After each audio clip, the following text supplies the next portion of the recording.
ఎందుకంటే రాజు అనేవాడు సక్రమంగా ఉంటే ఆ సైన్యం కూడా అలాగే ఉంటుంది. రాజే నీతి లేదు, ఒక మాట మీద నిలబడరు, నోటికి ఏదొస్తే అది మాట్లాడుతూ ఉంటారు. ఒక ఊసర వెళ్ళిలాగా రంగులు మార్చినట్టుగా ఈ క్షణం మాట్లాడింది రేపు ఉండదు. అలా ఉన్నటువంటి లీడర్షిప్ లో ఉన్నటువంటి నాయకులు మరి ఏ విధంగా మాట్లాడతారండి? ఒక ముఖ్యమంత్రిని పట్టుకొని మాట్లాడే మాటలేనామండి? సభ్యత ఉందా, అసలు సంస్కారం ఉందా? ఆయన వయసు ఎంత? ఈరోజు మేము అదే నోరిప్పి మేము మాట్లాడితే తలెక్క పెట్టుకుంటారు. నేను మాట్లాడలేనా? వాడు అవును. వీడు అని మాట్లాడటం ఒక్క నిమిషం పట్టదు కదా. నేను మాట్లాడతాను, నా కొడుక. ప్రతి ఒక్కరు ఏంటి, ఇది ఒక ఫ్యాషన్ లా మాట్లాడుతున్నారు.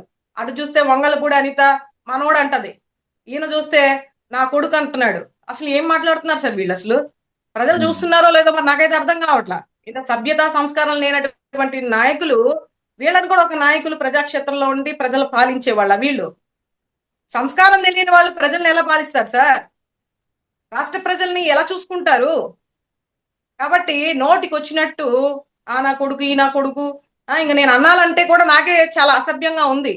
ఓకే. అంటే ఒక ఎమ్మెల్యే స్థాయిలో ఉండి ఒక రాజకీయ నాయకుడు ఈరోజు ఒక మాజీ ముఖ్యమంత్రి అని లేదు, వాళ్ళ భార్యలని లేదు, మహిళలని లేదు, ఎలా పడితే అలా మాట్లాడుతున్నారు.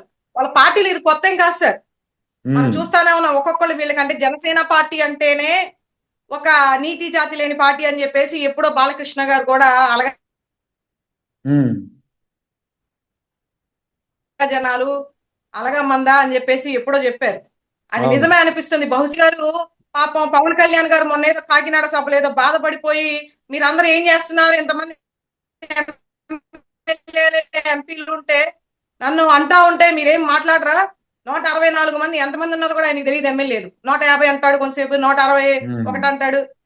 164 మంది ఎమ్మెల్యేలు ఉంటే మీరేం చేస్తున్నారు అని చెప్పేసి మాట్లాడుతున్నారు పవన్ కళ్యాణ్ గారు. ఆయన ఇచ్చినటువంటి ప్రోత్సాహంతోనే మరి పంత నానాజీ మాట్లాడినటువంటి మాటలు